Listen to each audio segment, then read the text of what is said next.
अतिशय दुर्दैवी घटना या गावामध्ये घडली। बिलवाडी या गावामध्ये घडली।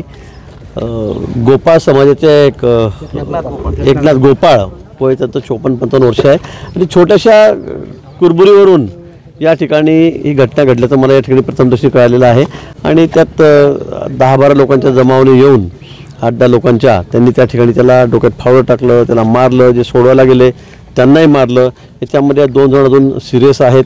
एका जणाचा लगेच त्या ठिकाणी मृत्यू झालेला आहे, डोक्यात फावडं मारलं गेलं, काय काठ्याला मारल्या गेल्या आणि त्यामुळे त्यांचा दुर्दैवी मृत्यू या ठिकाणी झालेला आहे। या प्रकारामध्ये 10 लोकांची नावं डिटेक्ट झालेली आहेत किंवा फिर्यादीने दिलेले आहेत। त्यातले 8 लोक अटक झालेले आहेत, 2 लोक अजून फरार आहेत। पोलीस त्याचा सगळा दूर तपास करतात। थोड्याच काळामध्ये वेळामध्ये त्यांनाही ताब्यात घेतलं जाईल।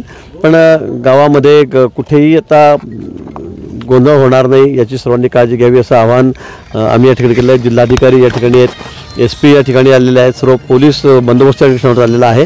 पण यापुढे अशी कुठलीही घटना गावात घडू नये असं आवाहन मी सगळ्यांना केलेलं आहे। मला वाटतं गावकऱ्यांनी ते मान्य केलं आहे, सरपंच या ठिकाणी आहेत, कारण एक समाजाचे 4-5 घरं या ठिकाणी आहेत। अतिशय छोट्या प्रमाणामध्ये हा समाज या ठिकाणी आहे।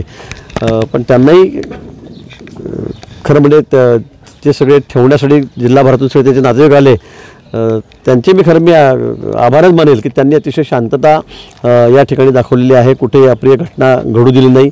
सर्व तरुण कार्यकर्त्यांनी सगळे आवरावर या ठिकाणी केलेली आहे। मला वाटतं की निश्चित ज्यांनी हा गुन्हा केलेला आहे त्यांना शिक्षा होईल। जे मृत पावलेले आहेत त्यांचे नातेवाईक आहेत त्यांच्या म्हणण्याप्रमाणे त्यांनाही न्याय मिळेल।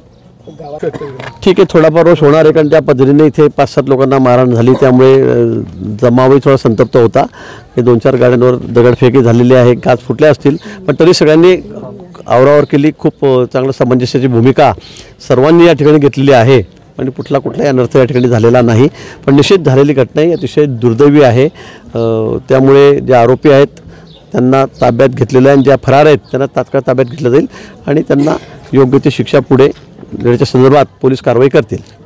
गावातलं छोटं मोठं राजकारण, निवडणुकीमध्ये जो मयत आहे गोपाळ समाजाचा तो रिझर्व्ह कोर्टातून निवडून आलेला होता, समोरचे लोक त्या ठिकाणी होते, ते त्या ठिकाणी पडलेले होते। गावातलं राजकारण आहे, सगळ्या ठिकाणी कुरबुरे असतात, पण मला वाटतं त्याचं रूपांतर एवढ्या गंभीरपणे व्हावं ही दुर्दैवी गोष्ट आहे। कुरबुरे सगळ्या ठिकाणी असतात, नसतं असं नाही आहे, थोडाफार वैमनस्य असतं, पण अशा पद्धतीने जोर उठणं किंवा असं बेदम मारहाण करणं मला वाटतं हे अतिशय चुकीचं आहे आणि म्हणून मला वाटतं झालेला प्रकार हा अतिशय निषेधार्ह आहे।